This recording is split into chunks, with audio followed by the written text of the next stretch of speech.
Hello, and welcome to this first weekend of the new year. This weekend we celebrate the feast of the Epiphany of the Lord. Now, traditionally, the feast of the Epiphany is celebrated on the 6th of January, and from December 25th to January 6th makes 12 days, hence the famous song and the famous period known as the 12 days of Christmas. However, the 6th of January in some countries of the world is observed as one of our holy days.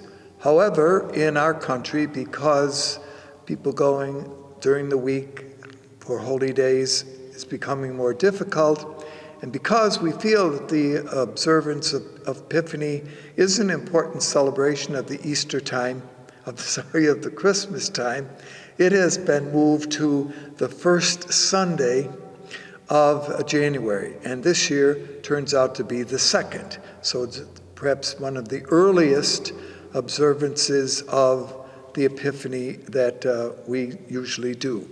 The readings for this time, the first reading comes from Isaiah chapter 60, verses 1 through 6.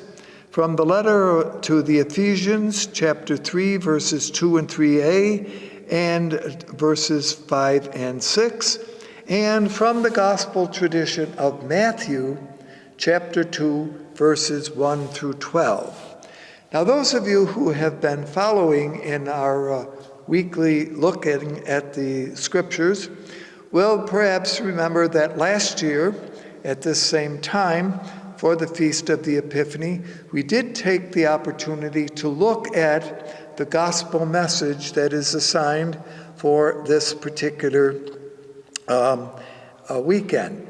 So I thought, and we'll do a little review of that, but rather than to do it all again, some of you will say, we've heard that, what, does he have anything new to say? Might talk a little bit about the what we call infancy or conception section of Matthew's Gospel. As you know, the first 2 chapters of Matthew form, along with the first 2 chapters of Luke, what we call the infancy narratives. Now, the material found in Matthew's account is much different than is that found in the account by Luke. In fact, Matthew's account begins with a long genealogy, a listing of names that goes all the way back to the time of Abraham, because one of the concerns of the gospel writer Matthew is to show the relationship of Jesus with the Hebrew community, but also as brokering a new understanding of Judaism and a new understanding of what it means to be a follower of Jesus. So, in the gospel tradition of Matthew, you have the genealogy, which concludes with mentioning that Mathan was the father of Jacob, and Jacob was the father of Joseph, and the genealogy of Matthew ends with Joseph. The next episode that Matthew records is that Joseph is contemplating divorcing his wife Mary quietly because he found that she was with child, but that he was not the progenitor of that child. In a dream, Joseph is approached by an angel who tells Joseph not to be afraid to take Mary as his wife, that indeed the child is a conception miraculously and wondrously on the part of God. Joseph agrees to this and takes Mary into his home. Now, the next episode is the story of a visit of the Magi, sometimes called the 3 kings, but today most, as we may have mentioned, would agree that they were not kings, perhaps not even royalty, but rather that they were what we would call astrologers. And many in the ancient world did look to the heavens to see if there might not be signs indicating the birth of someone important or the coming about of some great event. And with that in mind, when important persons of the Roman world, for example, Caesar Augustus, was born, it was believed that a new star appeared in the heavens. Now, it may well be true, and there is some background for this being the case, that a conglomeration in the heavens of certain planets creating a new star did take place around this time in history. And so anyone looking at it, now keep in mind that unlike the narrative that is told by Matthew, the star doesn't move around and sit over the house or the place where Joseph, Mary, and Jesus were, but it did indicate the coming and the birth of someone significant. And so the gospel writer Matthew uses this opportunity to say that this new heavenly reality is a prefigure of the coming of the Messiah. Now, just to finish up Matthew's account, this is the second chapter of his gospel. The Magi were well aware, that's the story we will hear this weekend, of coming to Jerusalem, of meeting with King Herod, this would be King Herod the Great, inquiring where is the newborn king of the Jews, found that Herod was wondering what's he talking about. He is pictured as consulting with the Jewish leaders of the city of Jerusalem, finding out from them where this newborn Messiah was to appear. They say, well, in Bethlehem of Judea, for so it thus says in the scriptures. And that Herod then, remember, calls the Magi in, asks them or tells them, or however he did it, to go to Bethlehem and to check out on this newborn babe, and then report back to him so that he can then too also come and worship himself. As we hear, they come, that is the Magi. Now, the number of the Magi, we've looked at this before, is unknown. And by the way, there is much about these figures that really we know nothing. They are really anonymous strangers. The best that we can say, and this would be the important part of why this story is remembered in Matthew's gospel, are that they are non-Jews, that they are not Israelites, that they are outsiders, that they are from some other place. But we have no indication really in the scriptures themselves where they came from, what their backgrounds were, how they met. There is much left to kind of the narrative of Matthew, but his point is, and that of course is the point of the account that we hear each time, is that they are people of goodwill who come to meet this newborn, and this is therefore the advent, the coming of outsiders, that is, outsiders here being non-Jews, to come and recognize the newborn king, namely Jesus as the Messiah. They are warned, you remember, in a dream not to return to Herod. And so, just as mysteriously as they appeared, so mysteriously they disappear into history. We never hear of them again, despite movies and other accounts that pick up on that. All of that becomes more the imagination of Hollywood and of other writers. Now, Matthew continues his account. Joseph receives in a dream a message again from the angel to take the child and his mother and to flee into Egypt, because those in authority are seeking his life. Joseph does this. Again, we're not sure exactly what happened while they were in Egypt, but the account now in Matthew is that when Herod died, who was seeking the child's life, interestingly, the text says to destroy him.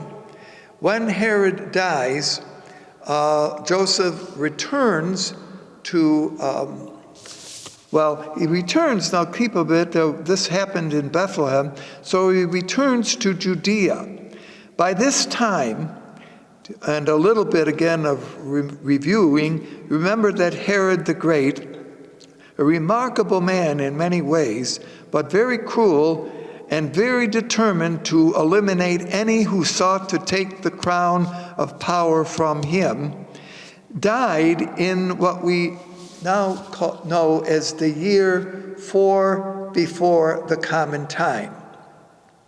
And with that in mind, therefore, Jesus would be pictured as being born in 6 before the common time. And so the calendar is very, very different there. When Herod the Great died, his rule, which was quite extensive, really was all of Palestine, was divided among his 3 sons. One of those sons was named Archelaus, and he received the territory of Judea and Perea, which would have been the southern part of the Holy Land.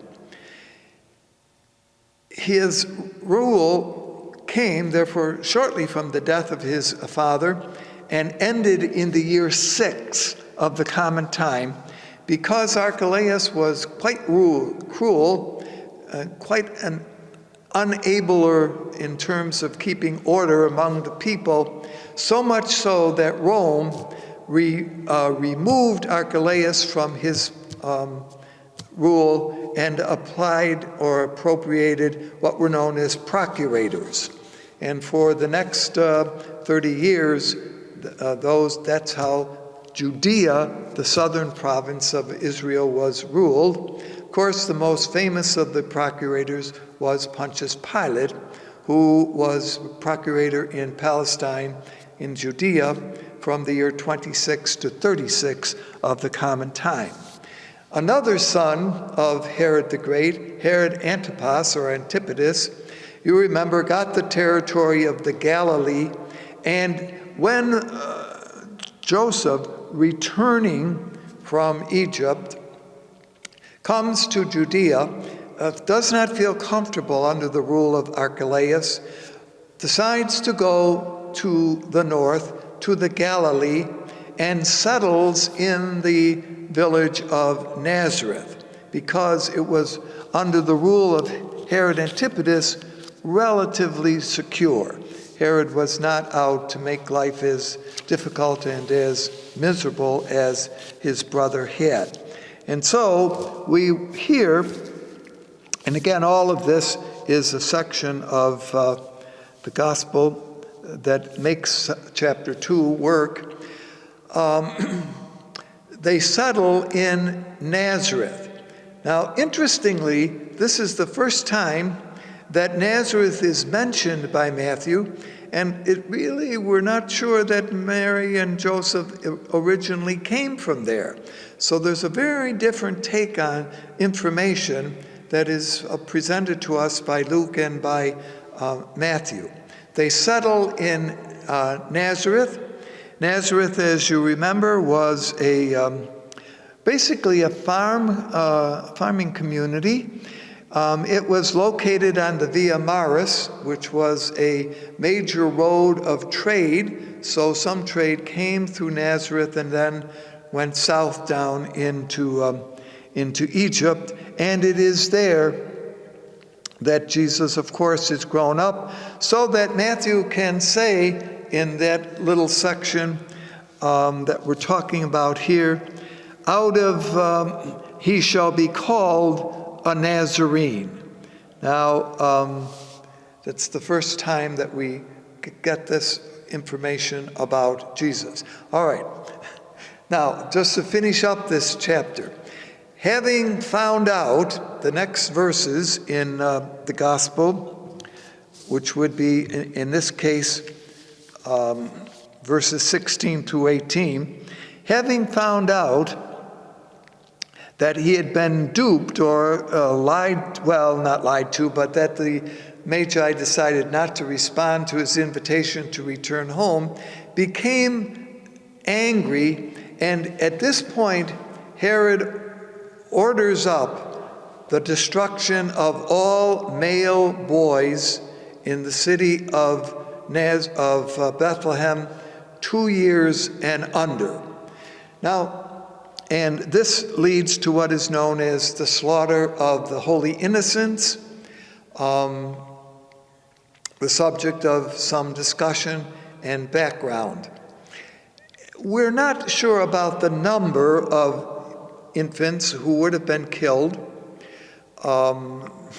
Keep in mind that Bethlehem was not a large place, and so the number of young boys 2 years and under may have been, well, even if it were 1 or 2, it was a terrible tragedy, but may not have been a massive slaughter of children, as sometimes movies tend to present it.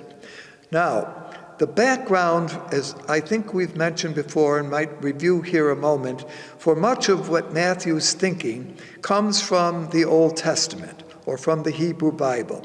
Matthew is very concerned with finding in Jesus ways of showing the continuity of Jesus with the past, but also showing that the patterns of important things that happened in the past are brought to fulfillment, and he will point this out later in his gospel, have Jesus say, I came not to change the law, but to bring it to perfection, to bring it to something fuller.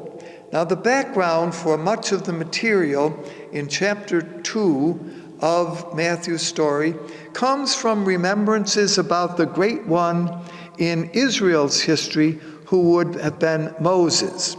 Now, clearly, stories about Moses, and we have some information of this, were popular in the first century world. There was a book called The Antiquities written by Josephus. We've mentioned him before. He was a very important historian of the Jewish life during the first century of the Common Time. And also another writer named Philo, who was also a Hebrew, wrote a book entitled The Antiquities of the Past, and both of them find a delight in shaping different stories or remembrances about the beginning of Moses' life. Now, it is true, you remember in Exodus, that when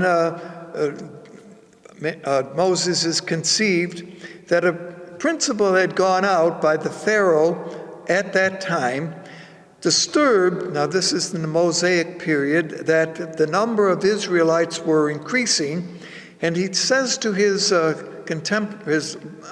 administrators, if we don't do something about these Hebrews having all of these children, soon they're going to have so many children that they will be able to raise an army against us and overthrow Egypt. So again, it's fear that dominated what the Pharaoh does. And the Pharaoh, you remember, issues the order that all male children of the Hebrews 2 years and under were to be thrown into the river. Now we assume that the river, of course, would be the Nile. Why destroy boys and save girls? Well, boys would be warriors, and there, see, that was the concern. We don't want them growing up to become soldiers. Girls, on the other hand, unfortunately, could be sold as housemaids, as slaves, as possible progenitors for new life, and so they were allowed to live. Of course, everyone, and I won't go into this right now, remembers the story of how in a marvelous way Moses is saved through the engineering of 3 women, Miriam, his sister, his mother, and none other than the princess of Egypt herself. So Moses is saved in a wondrous way at the message and word of God. Now, what Matthew does is he takes this Mosaic story and reapplies it to Jesus. His life is threatened. Joseph in a dream. Now, also keep in mind that in the Old Testament, one of the most important kind of hero figures that I'm sure all of us have heard of is Joseph, who was the one of the sons of Jacob, and he had been sold into slavery, you remember, by his brothers who were jealous of him. But through a series of dreams, Joseph becomes a savior for the Egyptians. Hence, keep in mind that for various reasons, Egypt was considered to be a place of safety for those who were escaping from other places where violence and threats to their lives was taking place. In fact, in Matthew's story, he pictures Jesus as being taken down into Egypt because Egypt was outside of the control of King Herod. So in that sense, he would be and was kept safe. What happened to Jesus in Egypt, again, we don't know. Matthew is really giving a kind of religious interpretation or understanding of Jesus' role, and was not interested all in those details, although we might wish that he was. But keep in mind the power of dreams. See, the Joseph of the Old Testament received dreams, and in those dreams he did a number of things, but most importantly, and here of course is the interesting story, that while he is in prison in Egypt, the Pharaoh has a dream, and his interpreters can't figure it out, and so they remembered this dreamer named Joseph in prison. He is brought before the Pharaoh. The Pharaoh asks if he can interpret it. He says yes. Remember, the answer was, you'll have 7 years of good grain and 7 years of famine. The Pharaoh says to this Joseph, what should we do? He says, well, what I would suggest is store up during the years of good harvest wheat, and then when the bad years come, you'll be able to, it's interesting how often money or finances are at work here, you'll be able to sell the grain to those who need it. And of course, that's what happens. Joseph, the dreamer of the Old Testament, receives messages from the Lord also in dreams. So all of what I'm kind of trying to put together here a little bit is the dependence on the part of the gospel writer Matthew on Old Testament figures and stories, but principally on the story of Moses. Moses, of course, was the great one, and in Matthew's gospel, we will find that Jesus is often pictured as the new Moses, as the giver of a new law, of a teaching of the law that was, of course, given by God in the past, but now brought to a new dimension in Jesus' time. So, finishing up chapter 2 of Matthew's story, that's the slaughter or the murder, if you want, of the young, the holy innocents, is part of the way in which Herod is pictured as trying to eliminate any threat to his rule. Now, in fact, Jesus escapes, just as Moses had successfully escaped from the Pharaoh. So you can see connections here between the Pharaoh of Egypt and, in this case, Herod the Great. Jesus is miraculously saved, and then this section, when Herod dies, as I mentioned, Joseph gets another dream, says you can return to the Holy Land, so that, and this is the text then that Matthew uses, out of Egypt I have called my son. So in order for that little phrase to work, in a certain way you have to get Jesus into Egypt, and now we see how this works. The slaying of the innocents, backing up a moment, is a terrible tragedy, and again paradigmed by the attempt on the part of the Pharaoh to destroy all the male boys of ancient times. And Matthew heard a quote, "A voice is heard in Ramah, weeping and lamentation. Rachel weeping for her children, but they were not heard because they were no more." This is taken from the prophet Jeremiah. Jeremiah, we will see, I think I mentioned this before, but mention it again, in Matthew's story, is one of the more important of the prophets. Now all of this, again, I've skirted a little bit the actual text for our consideration this weekend, which is the visit of the Magi, but also to put into full scope the opening section of Matthew's story. So there are no other accounts in Matthew about the infant or the young Jesus. We will rather meet him again when he appears under at the day of John the Baptist. Well, there's a lot of history here. Some say, well, Matthew has perhaps too much, and I caution here, I'm not saying that, too much used Old Testament image to create a narrative about Jesus. Well, that may, or to some degree, be true, but the reality of Herod the Great, for example, was well known, and therefore any claimant to power under Herod the Great's time, I keep moving around here, but back up a moment. Herod the Great, as I think I've mentioned before, was a very, very apt politician. In the year 37 before the common time, through careful manipulation of the rulers of the Roman world at that time, who switched around a lot, Herod always managed to stay in control of his territory in Palestine.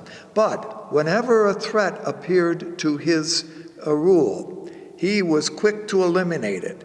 Historians tell us that he executed 3 of his sons and executed his favorite wife, Marianne, because he feared that they, or thought that they were attempting to take his power.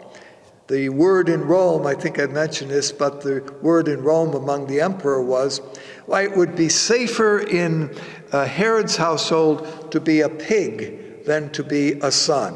Because you remember the Jews did not eat pork, and therefore the joke was he'd let that live, but his sons he did not. So the possibility of Herod seeking to wipe out, when the word came from the Magi of a newborn king, a threat to his throne could have been real. Herod died, unfortunately, a very cruel death, I believe the historians tell us, and again we're dependent on not the New Testament writers, but by Josephus and others, died a very cruel death. Apparently he had worms, and that they kind of went through him and caused him a great deal of pain. Some would smile and say, well, he got what he... No, but anyway, that part of the story we know about Herod. But the good news, and this of course is what we will be observing this weekend as we celebrate the feast of the visitation of the wise ones. We call them, as I say, probably astrologers today. Saw in the heavens, as I mentioned at the beginning, the sign of a new king and a new savior. And so as we gather on this feast, which is very popular, by the way, in the Eastern Church, and some say that the Feast of Epiphany may have been preceding Christmas itself. But in the Western Church, we have placed, of course, a great deal of emphasis on the 25th of December. Here we now see in all of the glory an epiphany, hence a manifestation of God's goodness and graciousness in his Son. As we gather today, may that light of his, that love of the Lord, be born and renewed and shine forth in our lives, in our communities, as we begin this new year. Glad to have you with us. Hope to see you again.